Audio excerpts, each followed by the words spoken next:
ittaqullah usikum wa iyaya bitaqwallah faqad fazal muttaqun.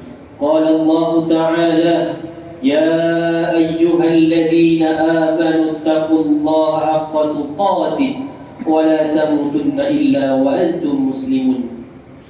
Muslimin yang dirahmati Allah Subhanahu wa Ta'ala sekalian, saya menyeru agar kita bersama-sama meningkatkan ketakwaan kita kepada Allah Subhanahu wa Ta'ala dengan melaksanakan segala perintahnya dan meninggalkan segala perkara yang dilarangnya.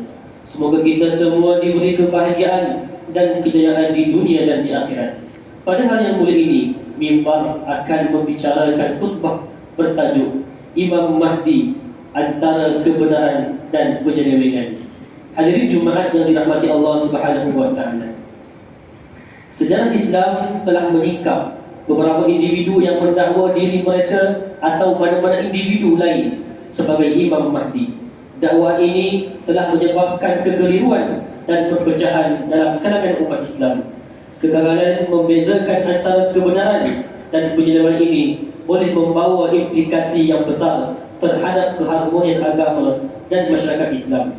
Di Malaysia, setiap individu yang mendakwa dirinya sebagai Imam Mahdi telah difatwakan sebagai sesat.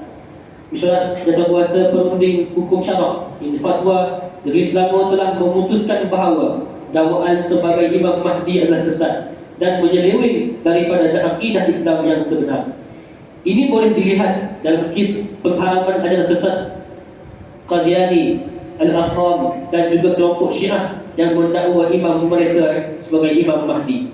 Kita perlu mengenal pasti perbezaan antara tanda-tanda yang dinyatakan oleh Rasulullah SAW dengan pengakuan palsu dan karut individu atau kelompok tertentu berhubung dakwaan Imam Mahdi sehingga sanggup membuat takwilan yang tidak berasas dengan mengaitkannya dengan bangsa Melayu serta mentakwilkan hadis sesuka hati untuk menyokong dakwaan yang dikeluarkan, walaupun ia jelas menyeleweng dari tafsiran tabak dalam kalangan ulama.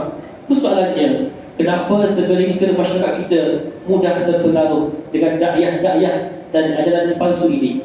Adakah kerana kelemahan dalam pemahaman agama?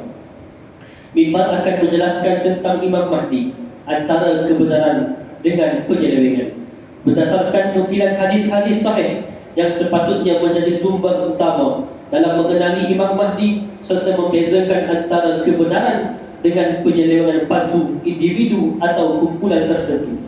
Hadirin Jumaat yang dikasihi Allah Subhanahu wa Ta'ala, dalam kitab Al-Fitan wal Malahim, Al-Imam Al-Hafiz Ibnu Katsir rahimahullah ta'ala berkata, aku menyangka bahawa keluarnya Al-Mahdi sebelum turunnya Nabi Isa alaihissalam. Ini berdasarkan sebuah hadis yang diriwayatkan oleh Jabir bin Abdullah radhiyallahu anhu bahawa Rasulullah SAW bersabda, "Fayanzilu Isa bin Maryam Rasulullah fayanzilu Isa bin Maryam sallallahu alaihi wasallam fayaqulu amiruhum ta'al salli lana fayaqula inna ba'dukum ba'ala ba'di umara takrimatan lillahi hadhihi ummah."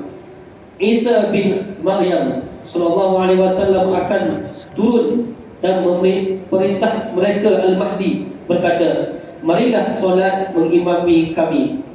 Lantas Nabi Isa alaihissalam berkata, tidak, sesungguhnya sebahagian mereka menjadi pemimpin kepada sebahagian yang lain sebagai kemuliaan Allah kepada umat ini. Hadis riwayat Muslim. Hadirin Jumaat yang dikasihi Allah Subhanahu wa Ta'ala, antara ciri-ciri Imam Mahdi adalah seperti berikut. Yang pertama, nama Imam Mahdi dan ayahnya adalah sama dengan nama junjungan mulia baginda sallallahu alaihi wasallam, iaitu Muhammad bin Abdullah.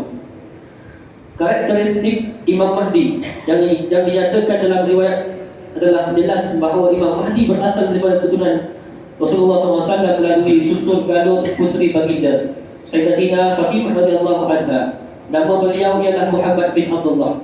Hadis yang diriwayatkan daripada Abdullah bin Mas'ud radhiyallahu anhu bahawa Rasulullah SAW bersabda yang bermaksud, sekiranya tidak berbaki daripada dunia itu melainkan hanya satu hari, nescaya Allah akan memanjangkan hal tersebut sehingga diutuskan seorang lelaki itu dari kalangan aku atau dari ahli keluargaku, namanya berbetulan dengan namaku dan nama bapanya berbetulan dengan nama bapaku. Dia akan memenuhi bumi dengan keadilan dan saksama sebagaimana ia, yakni bumi, dahulunya dipenuhi dengan kegelapan dan kezaliman. Riwayat Abu Daud. Yang kedua,